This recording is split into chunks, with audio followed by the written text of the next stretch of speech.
इस वीडियो में हम लेकर आए हैं गुरु मेरो आधार का प्रथम अध्याय। इस ग्रंथ के लेखक हैं महायोगी अचलेश्वर। प्रस्तुत है पृष्ठभूमि। सृष्टिगत समस्त योनियों में मानव योनि की प्राप्ति सबसे बड़ी उपलब्धि मानी गई है, और सबसे बड़ी उपलब्धि इसीलिए मानी गई है क्योंकि मानव प्राणी ही सृष्टि जगत में एक ऐसा प्राणी है जो प्रकृति के समस्त रहस्यों को जान सकता है, जो ब्रह्म के सभी भेदों को उजागर कर सकता है। और इतना ही नहीं, यदि मानव प्राणी चाहे तो वह प्रकृति पर विजय हासिल करते हुए स्वयं को पूर्ण प्रकृतिजयी बना सकता है, पूर्ण ब्रह्ममय बना सकता है। मानव प्राणी के लिए कुछ असंभव नहीं, सभी कुछ संभव ही संभव है। सृष्टि सृजन से लेकर सृष्टि विनाश तक की सारी शक्ति मानव की मुट्ठी में कैद है। यही एक अलग बात है कि इसे अपनी शक्ति और सामर्थ्य का कभी ज्ञान न रहा। यह सदैव इस रहस्य से अनभिज्ञ रहा। यही मानव प्राणी की सबसे बड़ी कमजोरी रही कि भूल से भी इसने अपनी शक्ति और सामर्थ्य को कभी भी समझने का प्रयास न किया और न ही कभी पहचानने का प्रयास किया। यहीं से शुरुआत हुई मानव प्राणी के दुर्भाग्य की। जो उपलब्धि का विषय था, जो आनंद का विषय था, जो सौभाग्य का विषय था, धीरे धीरे वही दुर्भाग्य में परिणित हो गया और रह गया मानव प्रकृति का दास बनकर, और रह गया मानव अपनी इच्छाओं का दास बनकर। जहां इसे स्वामित्व का कभी गौरव हासिल हुआ था, वहीं आज इसे दासता का जीवन व्यतीत करना पड़ रहा है।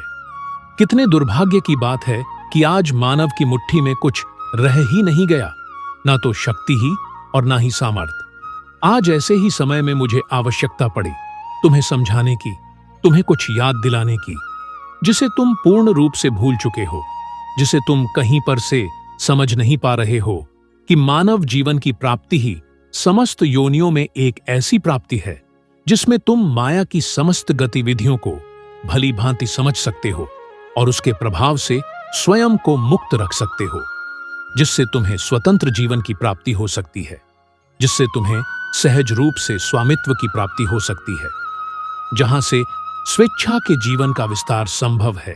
वही पथ माया से निर्मुक्ति का पथ कहलाया। तुम इस भेद को अभी तक भूले रहे।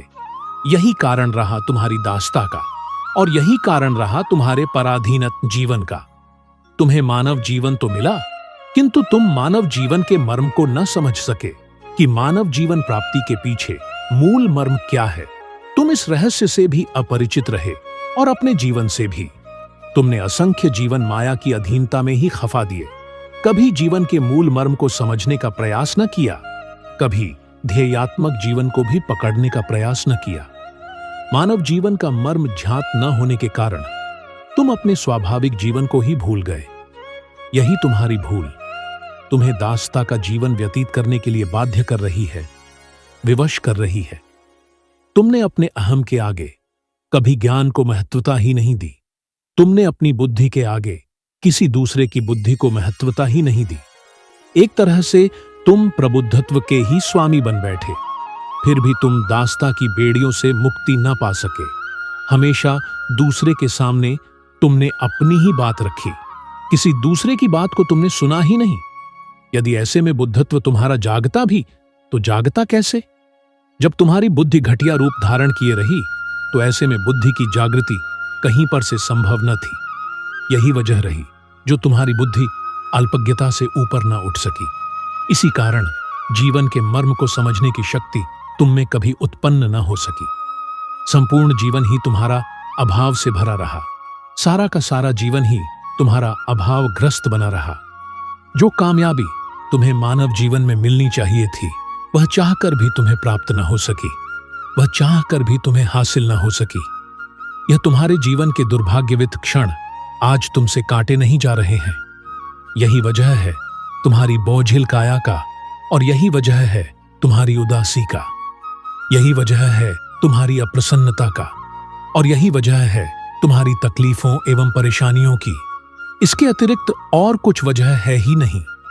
जिस मानव जीवन की तुम्हें प्राप्ति हुई, इस जीवन को तुमने कभी समझने का प्रयास ही नहीं किया कि मानव जीवन क्या है, इस मानव जीवन की विशेषता क्या है, इस मानव जीवन की मूल उपयोगिता क्या है। तुम बगैर सोचे समझे ही जीवन व्यतीत करने लगे।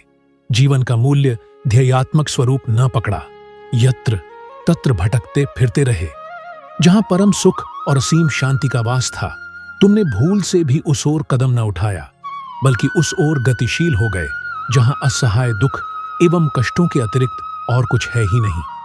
यह त्रुटि तुमसे इसलिए हो रही है कि तुमने मानव जीवन के मूल प्रयोजन को कभी समझा ही नहीं। तुमने मानव जीवन के मूल मर्म को कहीं पर से जाना ही नहीं।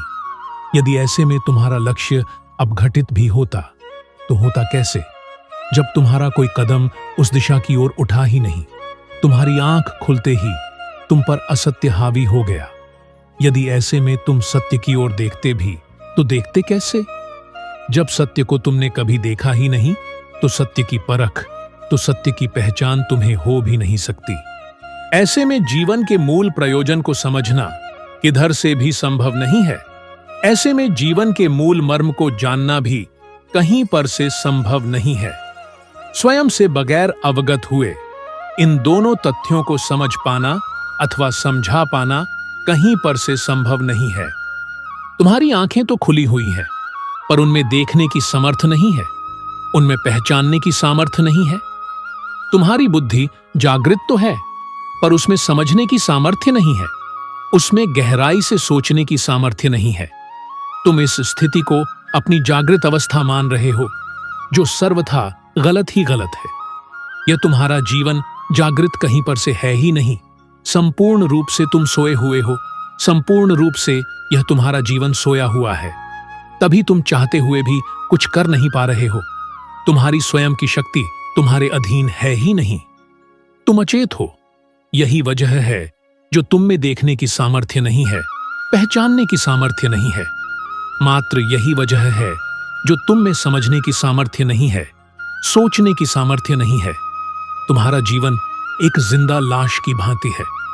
इस प्रकार का जीवन कोई गौरवपूर्ण जीवन नहीं है, और न ही इस प्रकार का जीवन कहीं पर से उपलब्धिकारक है। इस प्रकार मानव जीवन की प्राप्ति को कहीं पर से सौभाग्यदायक जीवन नहीं कहा गया है।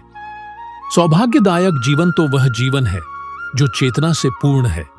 जहां चेतना का अभाव ही अभाव है, वहीं जीवन में दुख एवं क्लेशों का समावेश है। इस प्रकार के जीवन को सौभाग्यदायक नहीं, बल्कि दुर्भाग्य युक्त जीवन कहा गया है। तुम इस प्रकार जीवन प्राप्ति को ही सौभाग्य समझ रहे हो, जो दुर्भाग्य युक्त के अतिरिक्त सौभाग्यदायक कहीं पर से है ही नहीं। यह तुम्हारी मन स्थिति एकदम गलत है। इस प्रकार तुम्हारा कल्याण कहीं पर से संभव नहीं है।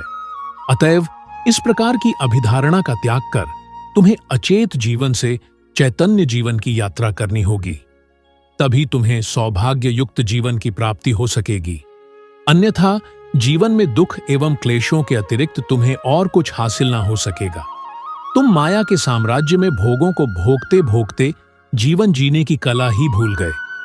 जो जीवन जीने की पद्धति थी, तुमने माया की गतिविधियों के आगे उस पद्धति को ही त्याग दिया। जो पद्धति तुम्हें सृष्टि जगत के भोग प्रदान करने में सक्षम थी, तुमने उसी कला पद्धति का समूल परित्याग कर दिया। जिस कला पद्धति पर तुम्हारा जीवन आधारित था, तुमने उस कला पद्धति से ही मुख मोड़ लिया। तुम भूल गए कि माया तुम्हारे विनाश की कारक है, विकास की नहीं। फिर भी तुम माया की अधीनता के तहत विकास की बात सोच रहे हो। यह तुम्हारी बुद्धि की उपज तुम्हें उस कगार पर ले जाकर खड़ा कर देगी जहां क्षुब्ध अंधेरपन के सिवा तुम्हें और कुछ दिखलाई ही नहीं देगा। उस क्षण सिवाय पछतावे के तुम्हारे पास और कुछ नहीं होगा। इसलिए समय के रहते हुए तुम्हें अपनी आंखें खोल लेनी चाहिए। यह तुम्हें मानव जीवन की उपलब्धता हासिल हुई है, तो तुम्हें इसका सही स्वरूप पकड़ करके जीवन व्यतीत करना चाहिए। अन्यथा एक बार भटकाव की स्थिति उत्पन्न होने के बाद फिर जीवन को व्यवस्थित कर पाना अत्यंत मुश्किल हो जाता है। इसलिए मानव जीवन की महत्वता को समझते हुए आज तुम्हें अत्यंत सावधानी से जीवन व्यतीत करने की आवश्यकता है। जो जीवन जीने की कला पद्धति है, आज तुम्हें उसी के तहत जीवन यापन करने की आवश्यकता है। जीवन जीने की संपूर्ण कला आप सभी को अगले वीडियो में प्राप्त होगी। तब तक के लिए जय श्री सद्गुरुदेव।